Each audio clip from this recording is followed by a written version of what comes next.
காஞ்சிபுரத்தில் மொழிப்போர் தியாகிகளின் வீரவணக்க நாள் பொதுக்கூட்டத்தில் பங்கேற்க முதலமைச்சர் மு க ஸ்டாலின் வருகை தந்திருக்கிறார். அந்த காட்சிகளை நேரலையில் பார்க்கலாம்.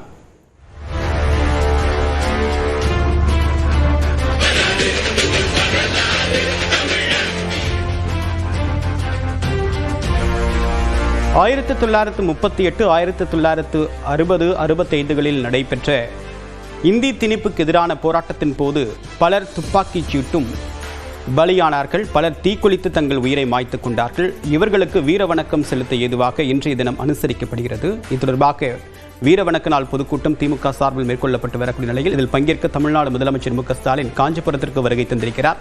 விவரங்களுடன் ஈரானுடைய சிறப்பு செய்தியாளர் கோகுல் விவரம் என்ன? மொழிப்போர் தியாகிகளுக்கு வீரவணக்க நாள் பொதுக்கூட்டம் இன்று திமுக சார்பில் தமிழகம் முழுவதும் நடைபெறுகிறது.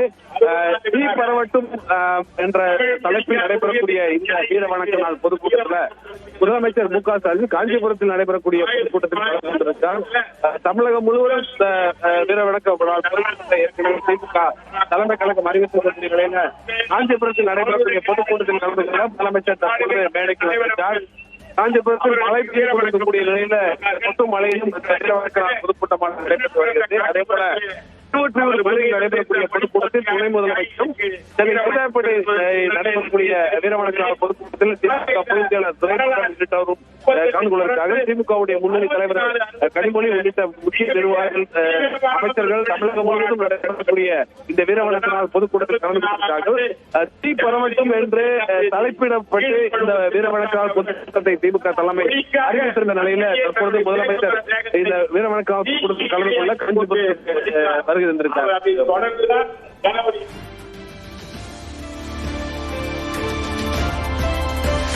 இந்த பொதுக்கூட்டத்தில் முக்கிய அறிவிப்புகள் ஏதாவது வெளியாக வாய்ப்பு இருக்கா?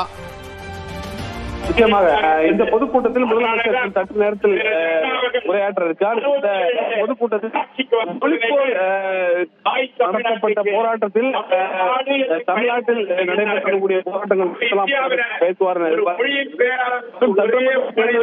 சில மாதங்களில் நடைபெறக்கூடிய நிலையில முதலமைச்சருடைய பேச்சு ஒரு முக்கியத்துவம் வாய்ந்ததாக பார்க்கிறது. அவர் இந்த மொழிப்போர் வீரவணக்க நாள் பொதுக்கூட்டத்தில் ஏற்கனவே தேசிய ஜனநாயக கூட்டணி பிரச்சார பொதுக்கூட்டத்தில் பேசிய கருத்துக்கெல்லாம் இந்த கூட்டத்தில் முதலமைச்சர் பதிலடி கொடுப்பார் என்ற எதிர்பார்ப்பும் நிலவுகிறது. தொடர்ந்து ஒரு முக்கியத்துவம் வாய்ந்த இந்த வீரவணக்க நாள் பொதுக்கூட்டத்தை இன்று தமிழகம் முழுவதும் நடத்தி வருவது குறிப்பிடத்தக்கது.